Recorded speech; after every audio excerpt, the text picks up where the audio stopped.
Sahabat DKB, kita kembali bertemu dalam acara Gema Kasih Indonesia, sebuah program yang membahas hal-hal yang terjadi tentang masyarakat atau isu-isu yang perlu mendapat perhatian kita supaya kita dapat melihat persoalan dengan semakin jelas, semakin baik, dan oleh itu kita bisa merespons dengan tepat. Kali ini kita akan bicara mengenai pendidikan yang memerdekakan bersama saya Pendeta Arlian Soro sebagai host, dan untuk membahas topik ini telah datang di studio narasumber kita yang tidak asing lagi bagi Anda, Pendeta Kampus dari Universitas Kristen Maranatha Bandung, Bapak Pendeta Dr. Hariman Patiana Kota. Selamat jumpa Pak Pendeta. Salam jumpa Pak Pendeta La Rosa. Apa kabar ini? Puji Tuhan sehat. Gimana Maranatha? Maranatha sedang melaju maju dengan lebih cepat. Melaju dengan lebih cepat ya. Iya. Semakin intens saya lihat terlibat dalam atau membahas topik-topik yang berkaitan dengan kehidupan publik ya, saya lihat. Ya, baru-baru ini kami ikut bersama-sama memperingati Konferensi Asia Afrika.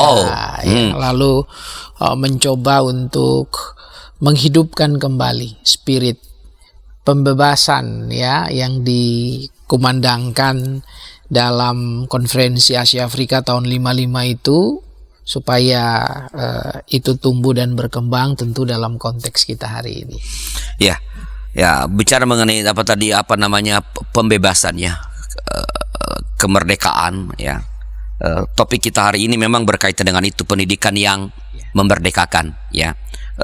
Mungkin saya ingin mulai dengan supaya para sahabat DKB punya pemahaman yang sama dulu, lebih jauh apa sih yang dimaksud dengan pendidikan yang memerdekakan itu?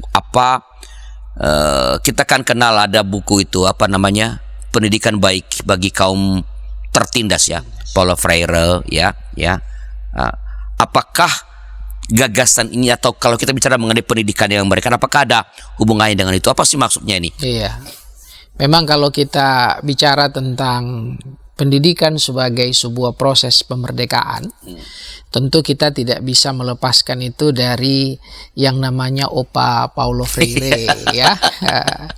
Dia seorang filsuf dan pedagog yang memang memikirkan dengan sungguh pendidikan sebagai sebuah praksis pemerdekaan ya, pendidikan sebagai praksis pembebasan. Dan Paulo Freire merumuskan itu tentu dalam konteks Amerika Latin, ketika dia melihat tampaknya kok ada gap ya, gap yang sangat lebar dan dalam antara pendidikan di satu sisi dan realitas hidup masyarakat pada sisi yang lain ya. Padahal pendidikan harusnya menjadi daya dorong untuk buat perubahan ya dalam kehidupan sosial. Tapi Freire mengamati ternyata antara kehidupan sosial dengan institusi pendidikan ini ada gap. Nggak relate ya? Tidak relate. Nah, karena itu dia melihat ini sebabnya apa gitu ya. Ternyata dalam proses pendidikan yang dilakukan di zaman itu, dia memakai istilah model bank ya.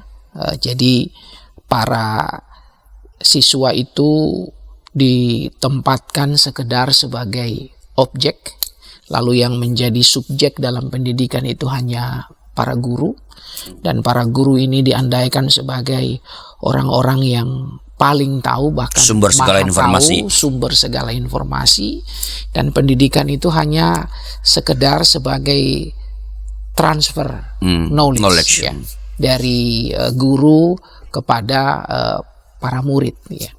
Dan kita bisa langsung mendebak ya, kalau prosesnya itu hanya sekedar sebagai proses transfer knowledge, maka keberhasilan seorang siswa itu tentu diukur oleh kapasitas dia menampung ya informasi yang dia dapatkan.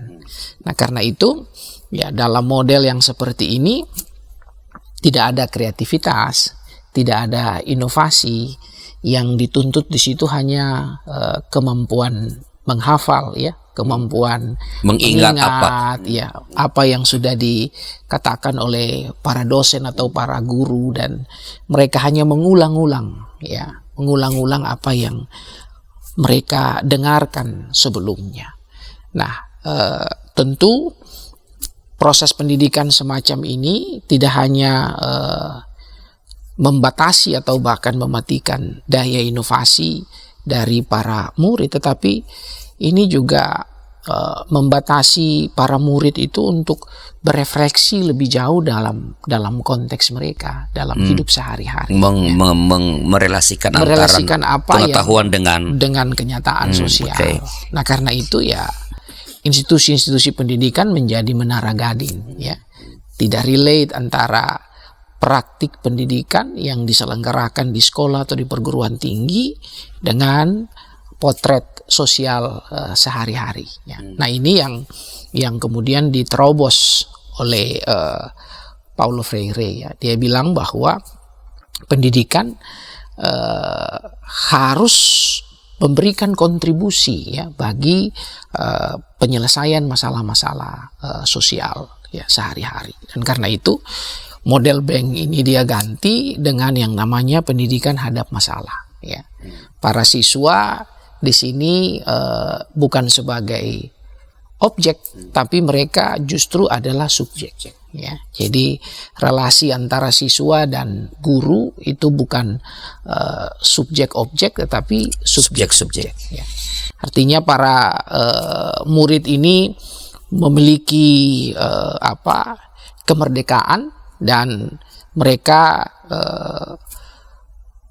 diberikan kesempatan yang seluas-luasnya untuk menjadi pribadi-pribadi yang bisa kreatif dan kritis, ya, dalam berpikir, ya.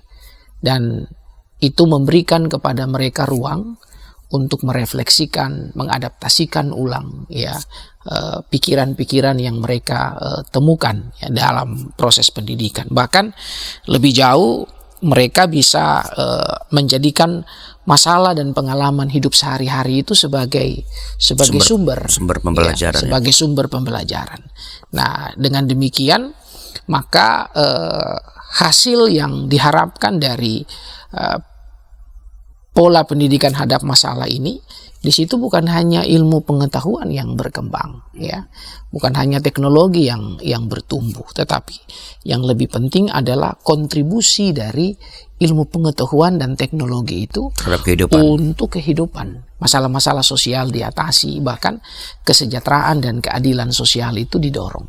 Nah, sehingga disinilah kita melihat bahwa pendidikan itu adalah jalan untuk transformasi sosial.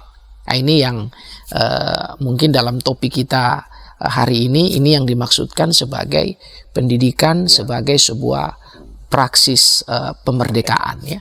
Dengan pendidikan itu masyarakat bisa dibebaskan dari belenggu-belenggu ketertindasan yang selama ini mereka alami, kemiskinan, kebodohan, dan mereka dibawa kepada sumber-sumber kesejahteraan. Mereka dibawa untuk hidup secara lebih bermartabat, ya. Jadi sangat komprehensif, ya. Jadi di samping siswa murid atau mahasiswa sebagai subjek juga, tapi membuat para pembelajar itu untuk merelasikan antara pengetahuan dengan konteks, kemampuan menganalisis, ya. Jadi nggak sekadar misalnya dulu kan kita pernah terkenal itu yang siapa Mendikbud Profesor Wardi tentang link and match, bukan sekadar seperti itu sebenarnya. Ya. Jadi betul, bukan. Jadi pendidikan bukan hanya sebuah sebuah penyedia, ya, tenaga kerja, ya, sehingga pendidikan itu hanya menghasilkan orang-orang yang akan bekerja memenuhi kebutuhan pasar, kebutuhan industri, itu baik, tapi nggak sekedar itu, karena pendidikan tidak boleh sekedar berhenti mencetak para pencari kerja, ya, sehingga industri pendidikan itu juga memang tidak sekedar dibangun untuk memenuhi ya kebutuhan industri pasar ya dan lain-lain, tapi lebih daripada itu pendidikan harus mampu mencetak manusia-manusia yang inovatif, manusia-manusia yang kreatif. Nah, itu dari perspektif pendidikan yang merdekakan ini, bagaimana Anda melihat pendidikan kita di Indonesia? Saya kira hari-hari ini dengan Mas Menteri ya, Mas Menteri punya terobosan yang menurut saya itu baik ya. Merdeka Belajar, kampus Merdeka misalnya ya. Nah ini MBKM, Merdeka Belajar Kampus Merdeka. Nah di sini memang para siswa dan mahasiswa itu diberikan ruang untuk memilih ya. Mereka tidak hanya belajar di prodi ya, program studi mereka saja ya, tapi mereka juga mendapatkan ruang, kesempatan untuk mengambil mata kuliah tertentu di luar bidang utama yang mereka ambil, sehingga mereka itu mendapatkan pengetahuan yang lintas disiplin ya. Dan ini sesuatu yang sangat penting karena realitas hidup yang kita hadapi ini kan tidak hanya membutuhkan satu perspektif ya, tetapi lintas perspektif. Nah sehingga dengan kebijakan MBKM yang semacam itu, mahasiswa mendapatkan ruang untuk mengambil kuliah-kuliah di luar prodinya, itu sesuatu yang sangat baik. Nah yang kedua juga ada kebijakan supaya mahasiswa ini tidak hanya ambil kuliah di dalam kampusnya, bisa lintas kampus. Oh jadi kayak mahasiswa UKM bisa belajar ke Ukrida, bisa belajar ke Unpad, ya itu sangat mungkin, ya sangat mungkin. Dan itu kan berarti membuat mahasiswa itu punya relasi yang lebih luas ya, relasi yang lebih luas. Mereka bisa menimba inspirasi ya di kampus-kampus yang lain. Dan satu lagi dalam program MBKM ini adalah para mahasiswa itu bahkan bisa magang di perusahaan atau di tempat-tempat tertentu, dan proses magangnya itu dihitung SKS ya, 20 SKS. Jadi kalau misalnya dulu kita ada kan orang yang kuliah sambil kerja gitu ya. Nah sekarang ini kalau dia kuliah sambil kerja, dia nggak punya tanggung jawab ganda. Kerja itu bisa juga dihitung sebagai SKS. Tentu harus terstruktur, tentu harus bisa juga diukur, sehingga kampus memang harus memfasilitasi ya mahasiswa-mahasiswinya untuk mereka punya program magang. Atau mereka bisa juga membuat proyek-proyek sosial tertentu ke masyarakat. Jadi kalau tadi kita merelasikan dengan pemikiran Paulo Freire mengenai pendidikan dengan pendekatan hadap masalah. Nah dalam kebijakan MBKM di Indonesia dengan Mas Menteri ini, dia menyediakan ruang untuk itu.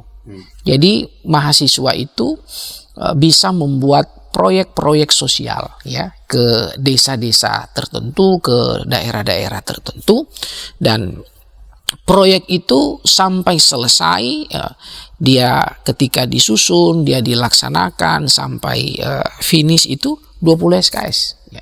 20 SKS sangat besar. Dan kayak satu semester ya? Ya betul, itu satu semester dilakukan. Jadi dengan demikian para mahasiswa-mahasiswi ini punya kesempatan untuk menguji pengetahuan yang mereka dapatkan di kampus dengan pengalaman di masyarakat seperti apa. Kalau dia bergerak di LSM dihitung juga berarti, Dok? Bisa dihitung di LSM, bahkan di gereja-gereja atau lembaga-lembaga agama tertentu. Misalnya di gereja kan, gereja-gereja yang saya ketahui misalnya suka menerima mahasiswa dari fakultas teologi saja ya untuk melakukan praktik ya. Sekarang dengan adanya sistem begini, gereja bisa menerima mahasiswa yang praktik bukan hanya yang teologi. Misalnya kalau gereja itu membutuhkan seorang psikolog ya, Maranatha misalnya yang punya program studi psikologi bisa mengutus mahasiswa untuk magang. Tentu programnya dirancang sedemikian rupa sehingga ketika dia selesai magang 1 semester di gereja tertentu, itu bisa dikonversi ke dalam, ini mata kuliah yang dia tidak perlu lagi ngambil, tapi dia sudah dapatkan itu dalam proses dia magang di gereja. Dan tentu ada dosen yang mendampingi, yang mengawasi ya, sehingga belajar itu tidak hanya terjadi di ruang-ruang kelas, tapi belajar itu terjadi dalam kehidupan nyata. By experience ya. Iya, lalu itu bisa juga untuk bidang-bidang ilmu yang lain. Di YKB TV misalnya butuh tenaga-tenaga IT dan segala macam itu dihitung sebagai pembelajaran. Bisa dihitung sebagai pembelajaran. Oke, apakah kebijakan Mas Menteri mengenai Merdeka Belajar kampus mereka sudah cukup memadai untuk menghadirkan pendidikan yang mereka kan, setelah beberapa informasi berikut ini?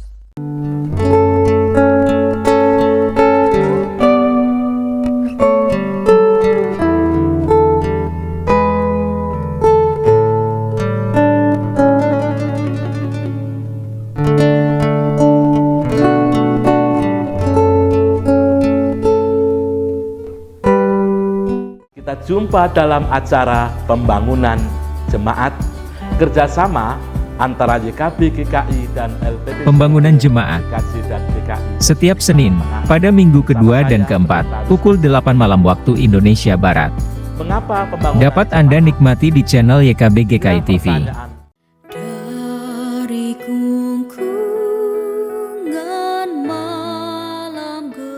Nyanyikanlah nyanyian baru. Setiap hari Rabu, pukul 12 waktu Indonesia Barat. Dapat Anda nikmati di channel Lagu Rohani YKB GKI TV. Sahabat, mari dukung pelayanan dan pekabaran Injil melalui YKB dengan membagikan link acara ini kepada sebanyak mungkin orang. Dukungan juga dapat saudara lakukan dengan mentransfer dukungan finansial ke rekening BCA ke nomor 450 305 2990 450 305 2990 atas nama Yayasan Komunikasi Bersama.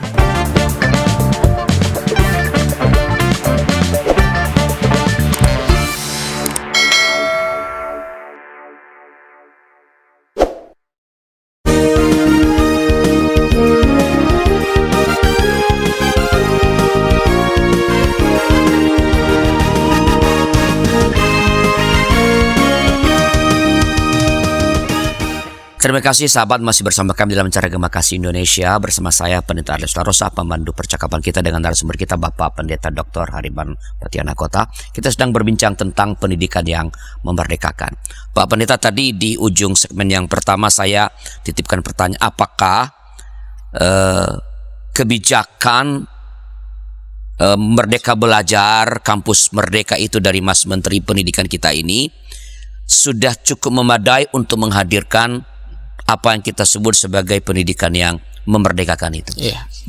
Jadi saya kira yang pertama yang harus kita apresiasi itu spiritnya. Ya, spirit dari Mas Menteri untuk mengemas pola dan pendekatan yang seperti ini dalam dunia pendidikan kita itu sangat baik. Itu mendekatkan lembaga-lembaga pendidikan dengan masyarakat ya, dengan kehidupan sehari-hari sehingga institusi pendidikan tidak menjadi menara gading. Namun dalam perjalanan memang ada hal-hal yang harus terus diperbaiki, dan saya kira itu sesuatu yang wajar. Karena misalnya dalam pengalaman saya suka mendengar ada beberapa dosen yang bilang ini mahasiswanya merdeka tapi dosennya tidak, gitu. Gimana maksudnya? Mahasiswa merdeka tapi dosennya tidak, karena di negara kita dosen itu selain dia harus menjalankan tridharma, ya, pengajaran, penelitian, ya, pengabdian bagi masyarakat, ya, dia juga dibebani dengan urusan-urusan administrasi yang jelimet, gitu, ya. Nah ini saya kira dia harus aktif melapor A, B, C, D, E-nya, ya, urusan-urusan administratif itu kadang sangat meletikan, ya. Belum lagi ditambah dengan regulasi kita yang kadang suka berubah-ubah, ya, dengan cepat. Jadi para dosen, ya, memang kebanggaan seorang dosen itu kan dia ujungnya jadi profesor, kan. Jadi dari asisten ahli, ya, lektor kepala sampai dia jadi profesor. Cuman memang ya ini keluhan dari teman-teman dosen, ya, apalagi dengan inovasi kampus merdeka belajar, ya, ada banyak hal-hal administratif yang memang harus mereka siapkan, dan dalam rangkaian pengurusan dari asisten ahli sampai ke profesor itu proses administrasinya kadang sangat banyak, ya, dan itu cukup meletihkan. Nah, dari pengalaman itu sehingga teman-teman ada yang menyampaikan hal tadi, ini kampus merdeka belajar, mahasiswanya merdeka tapi dosennya tidak. Nah, saya kira mungkin ini juga PR di kita supaya kenaikan jabatan akademik itu juga harusnya mendorong orang untuk dia bisa mengukir prestasi terbaik, memberikan kontribusi yang penting bagi masyarakat, ya, tanpa harus dibebani dengan persyaratan administratif. Bahwa persyaratan administrasi itu penting, tapi saya kira kita harus buat jadi lebih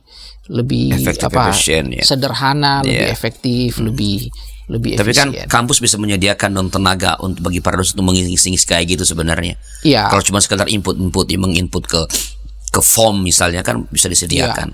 Ya, itu disediakan juga oleh kampus. Kampus kan ada tenaga kependidikan, ya, yang memang bertugas untuk membantu para dosen di sana. Tetapi persyaratan administratif yang lain itu, misalnya saat dia mau bikin RPS-nya, ya, itu kan memang langkah-langkah itu semua harus diikuti, ya, dan proses administratifnya itu lumayan rubet, ya. Tapi kalau sudah terbiasa oke. Tapi kemudian ada persyaratan lain lagi yang untuk kenaikan jabatan akademik. Bahkan di Indonesia, ya, profesor itu kan diberikan oleh negara, ya, bukan oleh lembaga pendidikan. Ya. Nah, ini kalau negara yang mengurus ini, ya, jadi birokrasinya repot, bisa sangat panjang. Kadang-kadang apa yang dipikirkan di institusi pendidikan belum tentu nyambung juga dengan birokrat yang ada di pemerintahan soal itu. Nah, ini hal-hal yang jadi keputusan akhir bukan hanya keputusan akhir di pemerintah, prosesnya pun pemerintah yang ngurus, ya, bukan kampus yang mengatakan ini layak jadi profesor gitu. Kampus kan hanya mengadministrasikan apa yang sudah dilakukan oleh para dosen, mengikuti standar Ya, kalau untuk kampus swasta dia harus ke LLDikti dulu yang ada di wilayah. Kalau sudah lolos sesuai standar itu, kemudian baru dikirim ke kementerian di Jakarta. Nah, sampai kementerian itu bisa juga yang sudah lolos dari LLDikti di wilayah dikembalikan lagi dan itu nggak ada koordinasi ya. Ya, harusnya kan kalau sudah lolos di sini ya berarti kriterianya kan sudah masuk. Tidak lagi menjadi sulit ketika ke pemerintah pusat. Nah, saya ingin sedikit masuk ke dalam inti percakapan kita, Pak Pendeta. Apa sih prinsip dasar yang memungkinkan terjadinya pendidikan yang memerdekakan itu? Ya. Jadi saya kira prinsip dasar dari pendidikan yang memerdekakan itu adalah, pertama tentu saja adalah pikiran yang merdeka. Ya, pikiran yang merdeka. Nah, pikiran yang merdeka itu mengandaikan ada ruang untuk kebebasan akademik. Ya, di situ critical thinking kita diasah ya dan seterusnya. Sehingga dengan demikian akan muncul ya pikiran-pikiran yang inovatif. Yang kedua, selain pikiran yang merdeka, pendidikan yang memerdekakan itu harus juga disertai dengan sebuah compassion ya, kalau pakai compassion terhadap realitas sosial. Ya, realitas hidup sehari-hari yang dialami. Pendidikan harus mampu untuk masuk ke dalam keseharian yang dialami, suka duka masyarakat, sehingga dari sana pendidikan itu sungguh-sungguh terlibat dalam sebuah proses transformasi masyarakat. Nah, untuk itu maka juga saya kira dibutuhkan tentu saja ya pendekatan yang lebih tepat ya. Kalau Freire mengusulkan sebuah pendekatan subjek-subjek ya, misalnya ketika guru dan murid. Nah, karena itu di sini tentu dibutuhkan guru-guru, dosen-dosen yang sungguh-sungguh mumpuni ya. Kita butuh itu. Nah, dosen-dosen yang mumpuni. Dan yang berikutnya saya kira prinsip tadi, selain pikiran yang merdeka, ada compassion, ada bela rasa, tapi juga saya kira pendidikan kita itu haruslah mampu melahirkan manusia-manusia yang berkarakter. Berkarakter, sehingga kalau saya pikir begini, dalam tanda petik kita mau mengandaikan dunia pendidikan itu sebagai sebuah industri ya, ada dia padat karya ya, ada dosen, tenaga kependidikan ya ini, tapi dia juga harus padat modal, misalnya butuh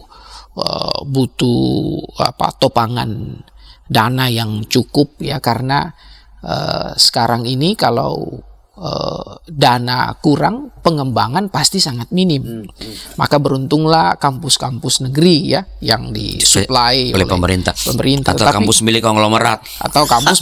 Tapi kalau kampus-kampus swasta ya dia kan harus berinovasi sedemikian rupa supaya dia punya cukup modal ya. Jadi selain padat karya, padat modal, padat teknologi juga ya. Nah, tapi hemat saya, pendidikan yang membebaskan itu tidak hanya butuh 3 ini ya. Satu yang paling penting adalah dia harus padat nilai. Pendidikan yang padat nilai artinya dengan values yang dimiliki, kita mau membangun manusia-manusia yang berkarakter. Nah, karakter ini penting sekali ya. Kita lihat misalnya kalau ada lulusan kita yang IP-nya tinggi ya, 4,0 lah misalnya, lulus cum laude. Tapi ketika dia lulus, dia nggak terpakai di dunia kerja, ya. Dia masuk kerja sebentar misalnya, lalu karena nggak nyaman, nggak bisa bergaul, ya, akhirnya dia mundur sendiri gitu ya. Ini kan berarti ada problem dengan karakter, ya. Komunikasinya mungkin tidak terlalu baik, sosialisasinya juga mungkin kurang dan seterusnya. Dia gampang stres, ya. Dia nggak punya daya resiliensi, ya, daya tahan yang cukup. Nah, karena itu proses pendidikan kita harus juga mampu melahirkan manusia-manusia yang berkarakter kuat. Ya. Integritasnya harus baik, ya, kepeduliannya harus tinggi, ya. Keprimaannya, kalau dia bekerja, ya dia bekerja sungguh-sungguh, dia bekerja cerdas untuk menciptakan sesuatu yang the best gitu. Nah, kita butuh pribadi-pribadi dengan karakter ini. Nah, karena itu memang pendidikan yang membebaskan itu haruslah juga memegang prinsip ini. Pendidikan yang mencetak insan-insan yang berkarakter unggul.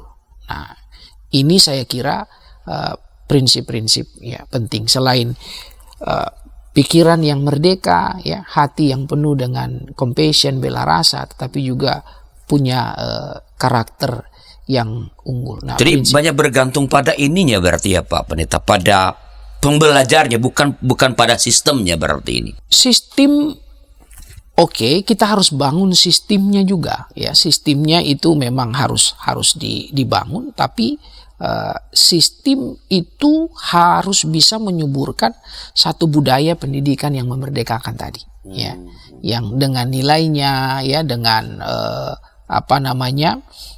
kemerdekaan berpikir dan seterusnya. Tapi betul kita perlu sebuah sistem yang ditata sedemikian rupa sehingga dari sistem ini dia semakin menyuburkan kultur pendidikan yang memerdekakan. Ya, jadi misalnya pemerintah di Indonesia kan membangun sistem MBKM ini kan, Merdeka Belajar, Kampus Merdeka ini sebuah sistem yang coba ditawarkan kepada kampus-kampus, ya, sekolah-sekolah, dan ini jalan, ini running. Nah, semoga ini membuat kampus-kampus kita, sekolah-sekolah kita bisa menyuburkan kultur pendidikan yang memerdekakan dengan guru-guru yang punya pikiran terbuka, ya. Kurikulum yang selalu inovatif, ya, terus-menerus diperbaharui sehingga mampu menjawab apa yang menjadi pergumulan-pergumulan di masyarakat. Oke, kita berhenti dulu untuk session ini. Kita akan lanjut pada session berikutnya. Tanganku dipegang. Injil dalam Melodi. Setiap hari Kamis, pukul 12 waktu Indonesia Barat. Dapat Anda nikmati di channel Bedah Lagu YKB GKI TV.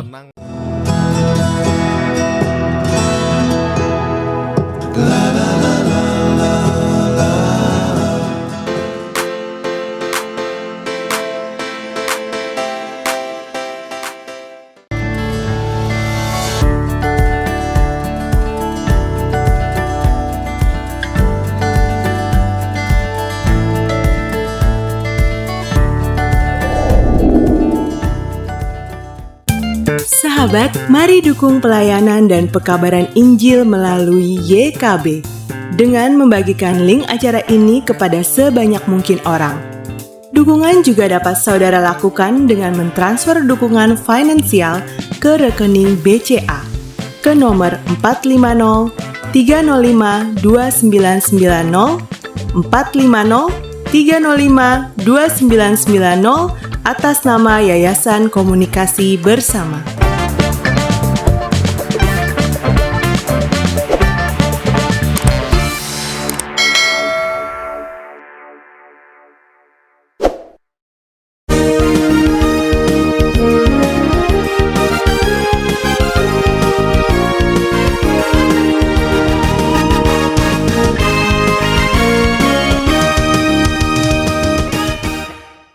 Masih dalam acara Gemakasi Indonesia bersama saya Pendeta Rosa dan narasumber itu Bapak Pendeta Dr. Hariman Patiana Kota. Ini merupakan segmen terakhir ya, tapi para sahabat masih bisa mengirimkan pertanyaan atau komentar di kolom yang tersedia. Kita bicara mengenai pendidikan yang memerdekakan. Pak Pendeta, apa sajakah yang perlu kita perhatikan atau apa yang perlu dilakukan ya supaya pendidikan yang memerdekakan ini dapat tercipta? Tadi kan bahwa para dosen punya persyaratan semacam ini, para mahasiswa atau pembelajar juga harus begini punya pikiran yang mereka dan seterusnya. Nah, apakah yang perlu diperhatikan atau kita lakukan supaya benar-benar pendidikan yang memerdekakan itu, yang tadi orang berpikir merdeka, orang berinovasi, pendidikan relate dengan pergumulan publik, apa yang perlu dilakukan? Iya. Jadi memang untuk mendukung sebuah sistem dan budaya pendidikan yang memerdekakan, saya kira yang pertama yang harus terus mendapatkan perhatian penting untuk itu adalah transformasi manusia ya. Dalam hal ini kalau di universitas misalnya, para dosen ya ini harus terus di-upgrade ya. Oke. Para dosen ini kemampuannya harus terus dinaikkan. Mereka harus melakukan tridharma itu dengan penuh kesungguhan ya. Di Indonesia misalnya kita lihat banyak kampus yang aktif mengajar gitu ya. Dia mengajar tapi penelitiannya mungkin kurang ya. Pengabdian bagi masyarakat apalagi gitu ya. Nah, sebenarnya kan kita butuh tiga-tiganya ya. Bahkan mungkin kalau pengajarannya sudah terlalu banyak, maka penelitian dan pengabdian ini sebenarnya yang harus terus kita genjot. Kenapa? Karena kalau kita meneliti, itu kan berarti pengalaman masyarakat itu mendapatkan perhatian yang penting. Dan penelitian-penelitian itu tidak hanya berguna untuk menambahkan teori-teori baru ya, tetapi ini bisa membantu untuk proyek-proyek ya, pembangunan manusia ya, untuk alam dan seterusnya ya, tergantung pada program-program studi yang dikembangkan. Tapi kalau misalnya dari tridharma ini selain pengajaran kita genjot supaya penelitian dan pengabdian masyarakat ini akan berjalan, maka ini akan membantu proses transformasi masyarakat kita berjalan dengan lebih cepat. Kita punya peneliti-peneliti yang mumpuni ya, yang menambah kasana perkembangan ilmu pengetahuan dan teknologi, tapi sekaligus juga ilmu pengetahuan dan teknologi itu berguna untuk pembangunan masyarakat. Bukan sekedar melakukan research, tapi research yang berkaitan dengan kehidupan. Yang memang yang berguna. Nah, saya kira ini hal yang harus kita pacu di perguruan-perguruan tinggi kita, sehingga kalau misalnya perguruan tinggi kita dengan para dosen yang gelar doktor, profesor dan segala macam, mereka tidak puas hanya ketika mereka mendapatkan gelar-gelar akademis itu, tetapi gelar-gelar akademis itu hanya efek samping dari apa yang mereka kerjakan ya. Tridharma perguruan tinggi ini ya khususnya memberi perhatian yang lebih pada penelitian dan pengabdian bagi masyarakat. Saya kira ini hal yang perlu kita genjot ya, tanpa kemudian jangan sampai saya lihat misalnya di Indonesia ada kecenderungan karena untuk memenuhi gelar akademik, jabatan akademik profesor itu, lalu jurnal-jurnal itu kan banyak, tapi jurnal-jurnal itu seperti menjadi industri baru, bisnis yang baru, sehingga orang kalau mau masukin tulisan di jurnal itu dia harus membayar sekian ya. Jadi orang kejar itu jabatan akademiknya, bukan padahal jabatan akademik itu dampak itu saja hanya sebenarnya. dampak efek samping, pengakuan dari apa yang sudah dia kerjakan. Maka kita mesti mengingatkan kembali kepada perguruan tinggi, dosen-dosen kita, fokuslah kepada Tridharma ini. Kalau ini yang kita kerjakan dengan sungguh, lalu kemudian kita mengadministrasikan apa yang kita kerjakan itu, maka kepangkatan akademik itu sesuatu yang pasti akan terjadi. Jadi saya kira ini yang harus kita bangun ya, dan terus menerus kita ingatkan. Jadi kuncinya di para pendidiknya ya.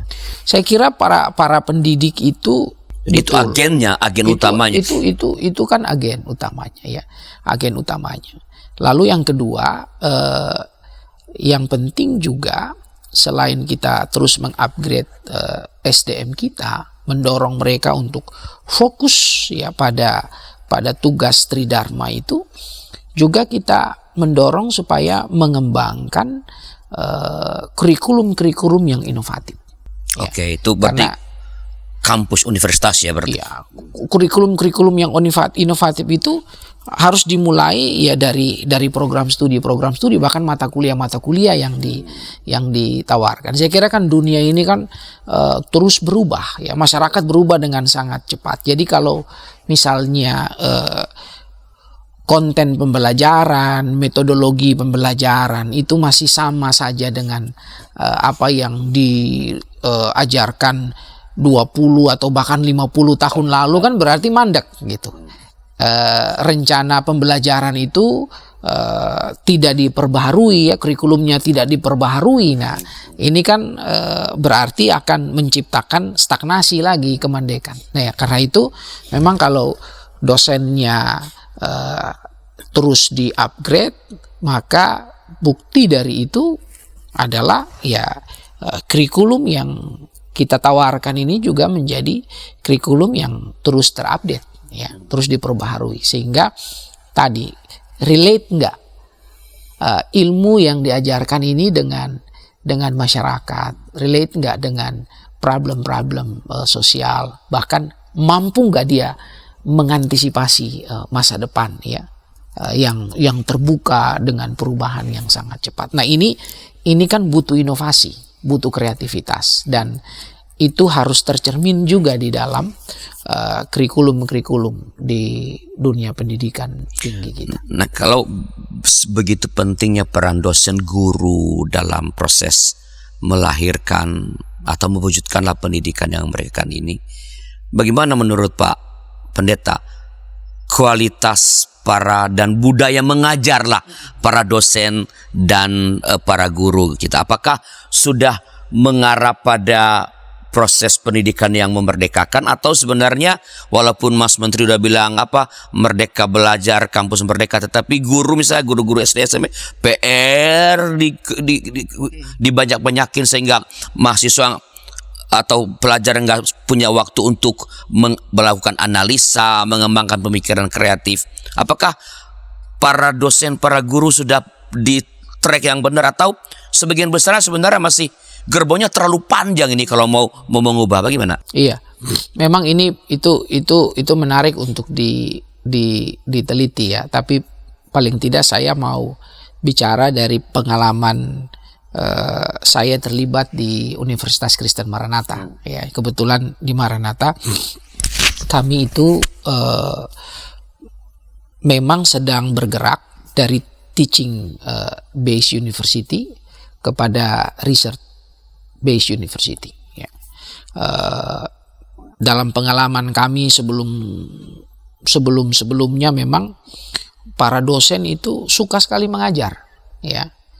Mereka menghabiskan banyak waktu untuk mengajar, tetapi penelitian dan publikasinya itu lemah, minim. Nah karena itu kita mau menggenjot supaya tridharma perguruan tinggi itu bisa dilakukan secara seimbang. Maka kebijakan yang diambil sekarang ini adalah kita mau mendorong supaya para dosen itu selain dia rajin mengajar, dia harus rajin meneliti, dia harus rajin menulis, mempublikasikan itu di jurnal-jurnal bereputasi. Ya, dia juga harus rajin untuk merancang ya program-program penelitian yang punya dampak bagi masyarakat, dan tidak hanya sekedar melakukan penelitian ya, tapi penelitian itu juga harus punya output ya, luaran yang memang menjadi tipikal dalam sebuah dunia pendidikan ya. Jadi nggak hanya asal melakukan pengabdian, tapi diharapkan dari pengabdian itu juga para dosen menghasilkan ya karya-karya ilmiah yang akan berkontribusi kembali untuk pengembangan ilmu ya, memperkaya program-program studi yang ada. Nah, ini yang didorong misalnya di kampus kami di Universitas Kristen Maranatha. Kita bergeser dari teaching based university ke research ya, teaching based university. Jadi Maranatha ini sedang dalam proses untuk menjadi lembaga pendidikan yang menyelenggarakan pendidikan yang mereka akan begitu sekarang ongoing proses. Betul. Kita on the track di situ, dan setelah kita jalan ternyata klop juga. Mas Menteri datang dengan kebijakan Merdeka Belajar. Oh, sebelum itu sebenarnya Merdeka, udah. Sebelumnya bahkan di Maranatha itu setiap mahasiswa tingkat pertama itu kita punya satu kegiatan namanya ada festival mahasiswa itu di tingkat 1, mereka mau naik ke tingkat 2, mereka membuat proyek-proyek penelitian turun ke masyarakat, lalu kemudian proyek-proyek itu ada yang diungkapkan, dituangkan dalam bentuk tulisan, lalu ini dilombakan, dilombakan, kita lihat mana yang terbaik, kita memberikan apresiasi untuk mereka ya. Service learning ya, festival ya, namanya service learning festival. Jadi mereka membuat proyek-proyek itu ke masyarakat. Luarannya tidak selalu berupa makalah ya, bisa juga dalam bentuk foto, lalu dalam bentuk infografis dan macam-macam. Kita buat supaya mahasiswa itu dia bisa bertumbuh bukan hanya kemampuan menulisnya, tapi kemampuan analisanya, dan juga kemampuan dia itu bisa berkembang dengan luaran-luaran. Kalau dia suka fotografi, kalau dia suka infografis, kalau ini, tapi mereka melakukan itu dalam korelasi dengan persoalan-persoalan sosial. Jadi sebelum Mas Menteri punya kebijakan untuk Merdeka Belajar ya, membuat proyek-proyek sosial itu sebenarnya di Maranatha sudah lebih dulu jalan, dan ini klop ya, dan ini akan semakin mendorong ya kebijakan Mas Menteri. Nah, karena itu ketika penghargaan program MBKM itu ya, memang Maranatha menjadi kampus swasta terbaik. Oh, keren banget, selamat ya. Berarti Maranatha, bolehkah saya makan? Maranatha bisa menjadi semacam rujukan sebenarnya dalam upaya melakukan kebijakan Mas Menteri mengenai Merdeka Belajar, kampus Merdeka itu bisa dirujukan. Iya, tentu karena swasta terbaik itu memang Maranatha, sehingga memang beberapa kampus juga datang melakukan studi banding ke sana, dan tentu itu tidak lantas membuat Maranatha sendiri harus berpuas diri, tetapi justru berinovasi harus terus berinovasi ya. Oke, Pak Pendeta, ini kita di ujung. Sebelum kita tutup acara, apakah ada semacam sebutlah konklusi ya dari percakapan kita tentang atau pesan kepada para sahabat YKB tentang bagaimana kita juga bisa ikut terlibat dalam pendidikan yang mereka. Silakan, Pak. Para sahabat YKB TV senang bisa kembali bersama dengan para sahabat semuanya pendidikan yang memerdekakan itu saya kira harus kita mulai secara informal. Tidak hanya secara formal, kalau formal itu memang di sekolah-sekolah formal, sekolah ya, sampai di perguruan tinggi, tetapi untuk membangun iklim dan budaya pendidikan yang memerdekakan, kita bisa mulai itu dari rumah kita. Ya. Nah, dari rumah kita mulai menanamkan sebuah cara berpikir yang kritis bagi anak-anak kita. Biarkan mereka bertanya apa saja. Kalau kita nggak tahu jawab, ya kita bilang untuk saat ini kita belum tahu. Papa mama, kita akan belajar untuk menemukan jawaban yang tepat. Dan jangan pernah kita membatasi anak-anak kita itu dalam berpikir. Mari kita ciptakan sebuah iklim yang justru merangsang mereka untuk terus berpikir secara kreatif. Dan kita membangun karakter yang kuat supaya mereka menjadi orang-orang yang tangguh, yang akan terus berusaha mencari, temukan sesuatu yang memang ingin mereka capai. Iklim ini saya kira harus dimulai dari dalam keluarga.